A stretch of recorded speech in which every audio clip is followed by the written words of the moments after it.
The White House has shut down the Winter White House. That is. President Trump's oceanfront Mar-a-Lago estate in ritzy Palm Beach has been closed because of Hurricane Irma, the Trump Organization said Friday. The president's other Florida properties, including the Trump International Golf Club in West Palm Beach and the Trump National Golf Club in Jupiter, have been closed as well in response to the expected monster hurricane. The organization urged people staying at the Hotel Trump National Doral to find alternative lodging that is not in the storm's path.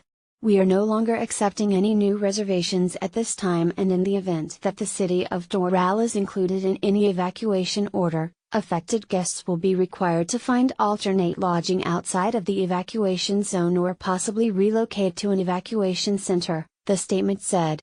We continue to send our thoughts and prayers to victims of Hurricane Harvey and are praying for those that are in the path of Hurricane Irma, the statement said. Strikes by 4 major hurricanes have done little damage to Mar-a-Lago in the 90 years since serial heiress Marjorie Merriweather Post and her second husband, Financier F. Hutton, built the 126-room, 62,500 square foot mansion.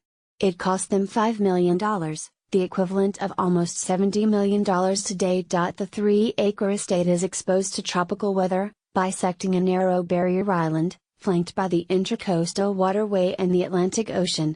But the mansion's walls are 3 feet thick, anchored by steel and concrete beams embedded into coral rock.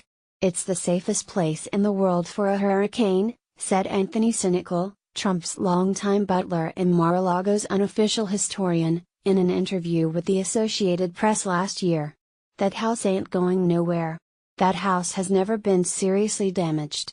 That construction, stop and think about it.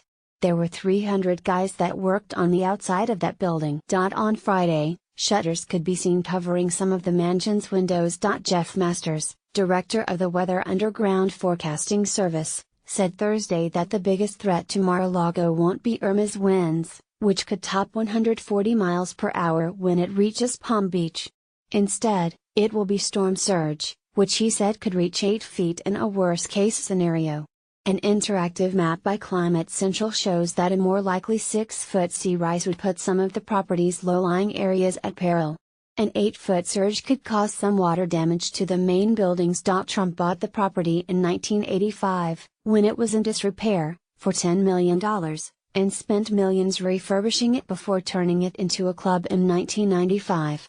The property now boasts 58 bedrooms, 33 bathrooms, a 20,000 square foot ballroom, tennis and croquet courts and 3 bomb shelters. The Trump family business doubled the initiation fee to $200,000 once it became clear that Mar-a-Lago would become the unofficial Winter White House, and the president has spent 7 weekends at the resort since his inauguration, mingling with the club's 500 members, who pay $14,000 in annual dues to belong. The Associated Press contributed to this report.